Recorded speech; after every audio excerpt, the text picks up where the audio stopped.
Why are you guys so obsessed with Love it. Like, honestly, I feel scared, elated, anxious. Just gotta sleep it off.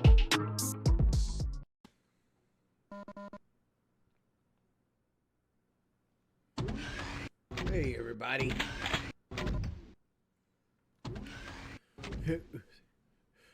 Play Doom. I love Doom.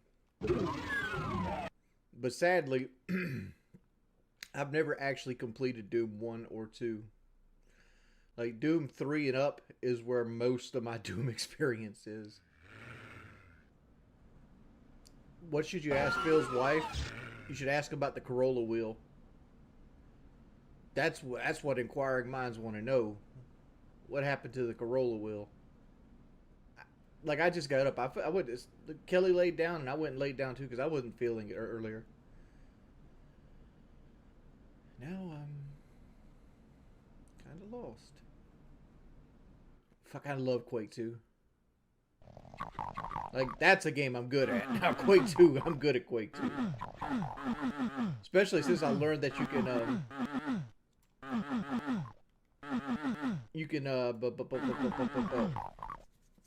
hotkey the weapons. Wingo, what's your thoughts on spam? Yay or nay? You talking about the food, or you talking about, like, internet spam? What type of hobbies do you enjoy? Gaming is my hobby, man. That's my hobby, my career for the most part. Like, I'm happiest when I can, like, be by myself and I can just, like, have something going on in the and going through a game for the first time. Like, the one thing I struggle with is talking while playing. Like, that's something I had to keep reminding myself to do. So, like, I need to, like, take a breath and, like, look over. I know a lot of you are either too young for this game initially.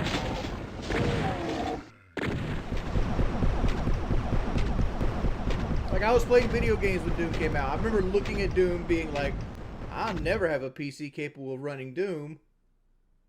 That's a thought I had in my life at one point, because they used to have, like, these cool commercials of Doom where, like, you had this preacher talking about the hell, and that's actually Doom 2.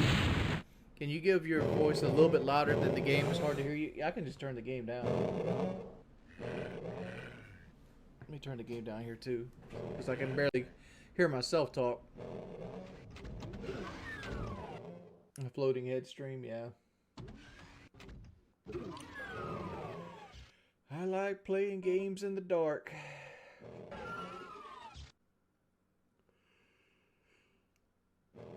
Oh, where the fuck am I supposed to go?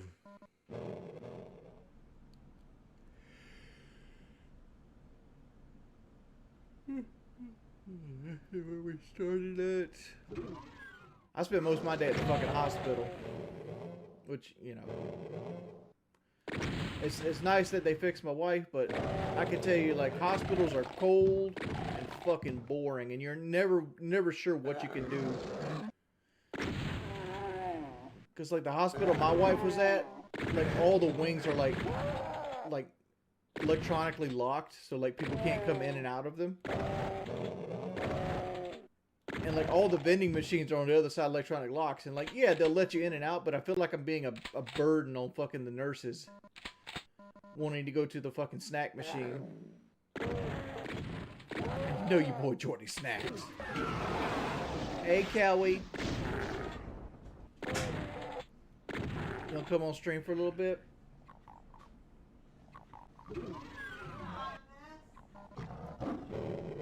Why does Phil Derek to spam and not allow anyone else to question his weird behavior? My big thing with Derek is, like, in the dude, like, he's obviously a sexual pervert, but, like, doesn't it run much deeper than that, or am I just, like, looking too much into it? The camera for you. Here's Kelly, boys. I'm alive! But only because my husband's quick, thoughtful actions.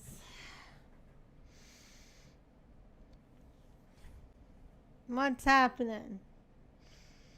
Hey, Thanks, guys. I think the world kind of missed me. It was really weird.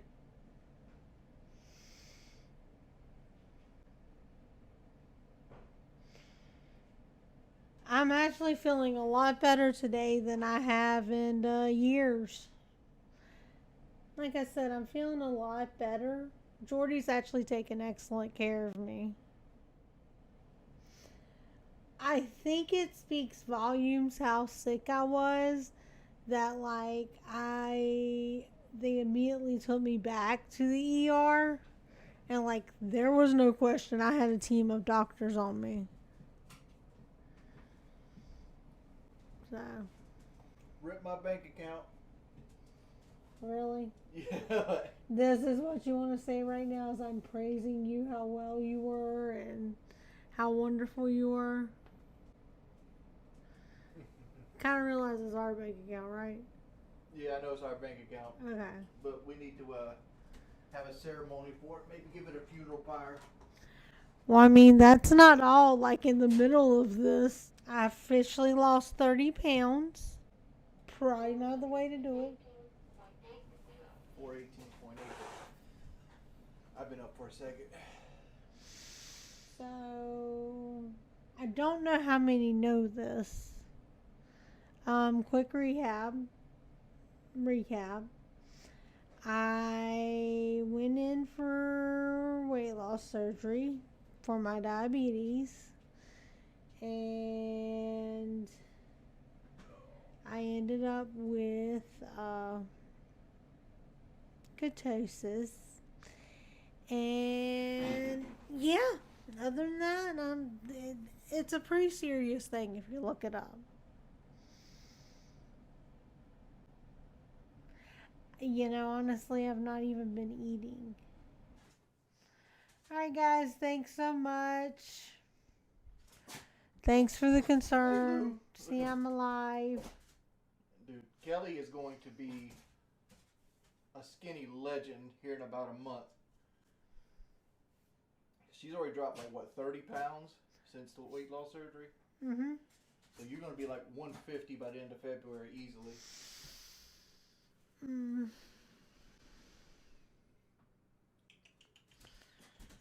Oh, good times.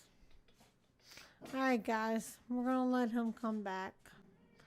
I'm probably going to go drink some water. Lay down a little while. I think you had another Gatorade in there. I do. Cool. I know. I can drink water sometimes. Okay. It's a little thing I do. I think Tommy and Boogie want to do a recording today. So if you want me to go to Walmart, you got to let me know in advance.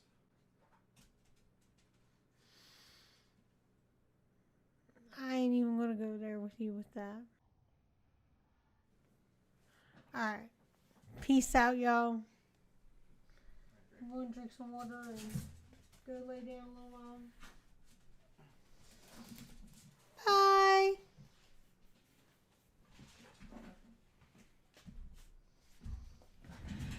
Oh.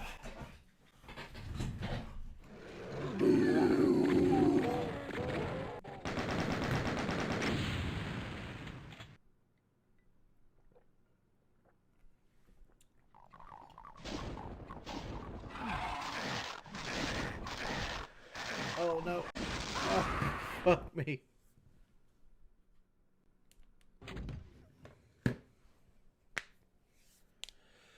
Oh, yeah, most likely. Our deductibles paid up, because our deductible's $1,500 for the year. So, Kelly's weight loss surgery, we had to pay $2,100 up front because it's considered elective. So, that's our elective deductible. So, we have our deductible paid, but so everything else should be 100%, but we're on a 80-20 plan. Right, so we're going to have to pay 20% of whatever the bill is. I'm assuming Kelly's visit is going to cost us about $250,000, and after insurance takes over and talks the hospital down and everything, I'm probably going to be on the hook for about $8,000. Dan, I actually make more than the average South Carolinian. So like I make between me and Kelly together, we make like 80, 90,000 a year. Like, because like my money's going up, and it's gonna be based on that. Like, I'm gonna say I made 45,000 last year, and this year I might make 65,000, depending on what the local podcast does. So I actually make more than the average South Carolinian. So like there is no help in my state for that kind of stuff, because the average medium income for South Carolina is 22,000. But I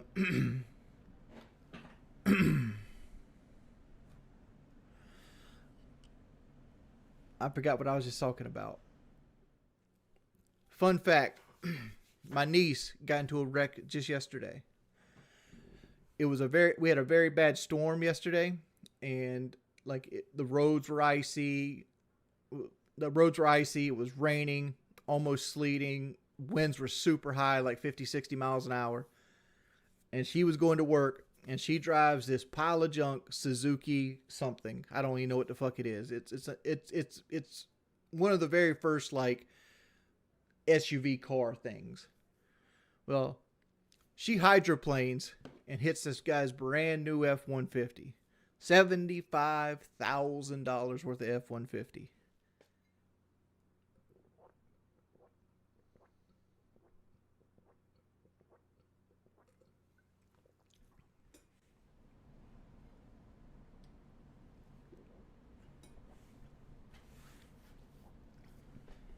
Thorax the Impulse asks, do local podcasts have enough potential for longevity like PKA? Good question. I feel like in its current format, no. Because one of the advantage that PKA has over the local podcast is our podcast is centered around like locals and drama. And until we make slight changes, so like every episode doesn't have to be in your face, down your throat kind of content, I feel like for longevity, you got to have some type of bend, right? You got to have some give somewhere, right? And the super highly edited stuff is fun. It gets people to click. But I think long-term conversations and people identifying with you is what's going to cause it to go further. But that's one issue we're having is guests. Like since we basically blew Blade out, nobody else wants to be on the show, right? Because like they'll look at like the Blade episode and be like, is that the treatment I'm coming in for? And that was my fear when doing the Blade episode. But I agreed to do the Blade episode because Keem was yelling at us because our numbers were down. I'm like, all right. Me, I'm very passionate about like Call of Duty. Like almost every time you see something bad about me, it's either centered around like PK, me trying to be like over the top funny, or something to do with Call of Duty, right? Like the latest two instances of me in Call of Duty was one, I kicked my longtime friend, guy who donated hundreds of dollars off my friends list. With realistically, Diamond Skittle was just some dude that filled up lobbies in Rainbow that I didn't really care about or hang out with.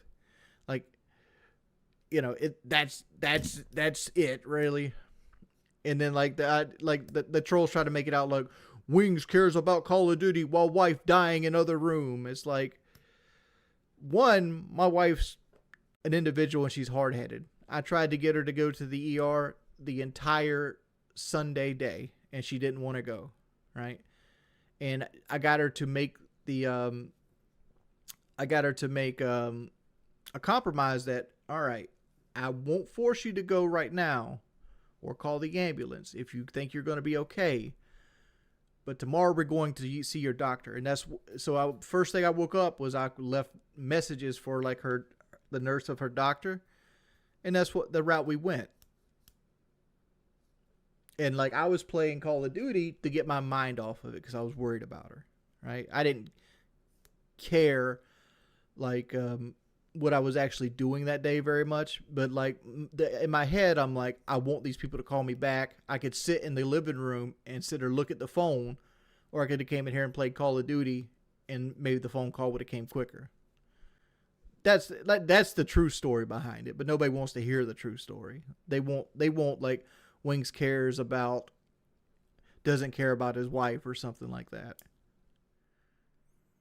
But here's the thing, Thorax the Impala. You might not remember this, but like when I was streaming on Twitch, I was pulling 800 to 1,000 viewers a stream. Like I was on the cusp of becoming a big streamer. I'm out at 5,000. Peace, people. Looks like this stream's getting deleted.